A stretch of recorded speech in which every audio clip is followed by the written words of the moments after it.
Judith Mergui est avec nous en studio, je vous l'annonçais, je vous l'ai teasé comme jamais ce matin. Bonjour Judith. Oh là là, bonjour à tous.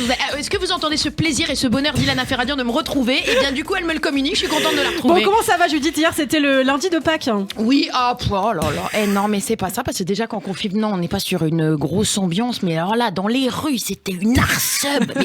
Écoute, un moelleux de déprime, cœur, dépression coulante. Voilà, toute la journée j'ai souffert du syndrome, je sais pas ce que j'ai, étiqueté dans les années 90 par le professeur El Malé Gad, célèbre fourirologue. Ah, qu'est-ce que vous aviez? Mais Ilana, le principe du je sais pas ce que j'ai, elle m'énerve. Le principe du je sais pas ce que j'ai, Laurence Kahn, vous le savez, c'est qu'on sait pas ce qu'on a. Donc voilà.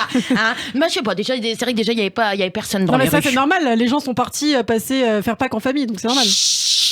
Ouh, mais Ilana, mais les balancez pas comme ça, mais quelle poucave celle-là, mais c'est pas possible.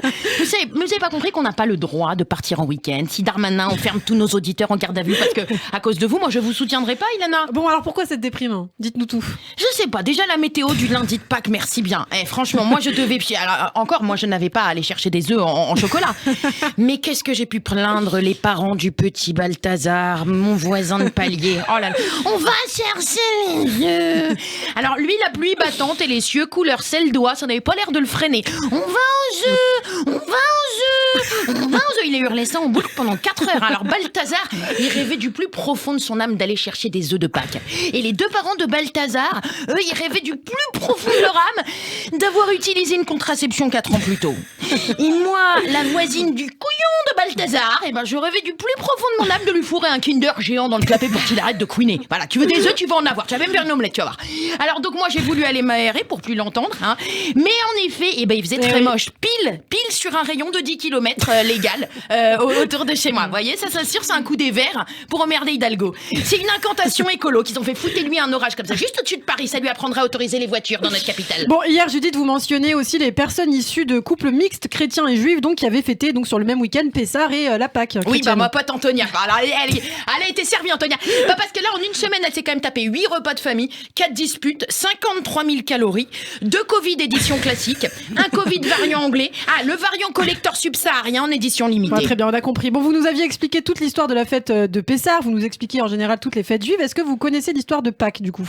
Oui, alors moi, c'est que j'ai quelques lacunes quand même en christianisme catéchisme. Voilà. Alors non, il faut que je me trouve un livre genre le christianisme pour les jbeb ou un truc comme ça. Non, vraiment, il est temps de m'aider là. Parce que j'ai vraiment honte. Quand je vous parle de lacunes, je pèse mes mots comme je me pèse moi-même un lendemain de fête avec beaucoup de sérieux et beaucoup de tracas.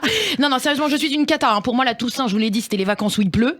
Pentecôte, pour moi, c'était le nom d'une étape du Tour de France. Vous voyez.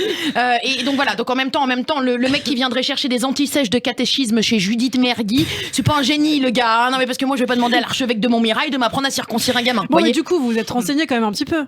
Oui, alors très bien. Alors moi parce que moi Ilana, je ne compte pas sur mon physique pour réussir seulement.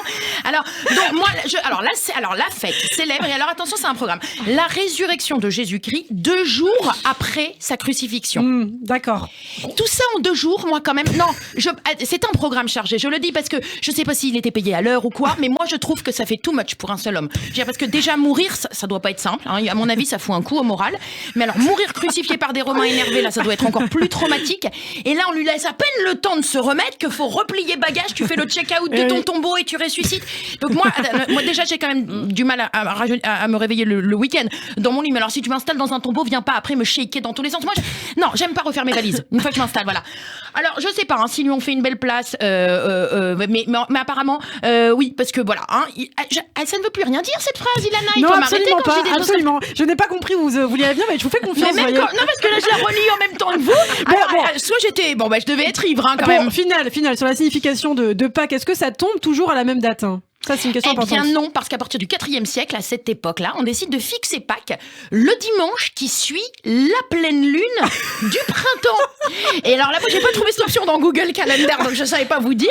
Mais c'est finalement assez tard, à partir de 1886, que la loi prolonge cette fête. Un lundi de Pâques deviendra un jour férié. T'imagines la force du mec au conseil municipal? C'était sûr, il avait une maison de vacances, un petit peu trop loin. Il voulait profiter, il a fait rallonger Pâques.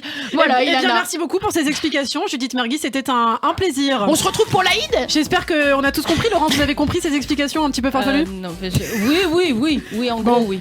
Très bien, on vous souhaite encore un très bon anniversaire, Laurence. Voilà. Ah oui, joyeux anniversaire. Merci Judith Mergui, on vous retrouve demain matin sur Radio J. Tout de suite, le rappel des titres.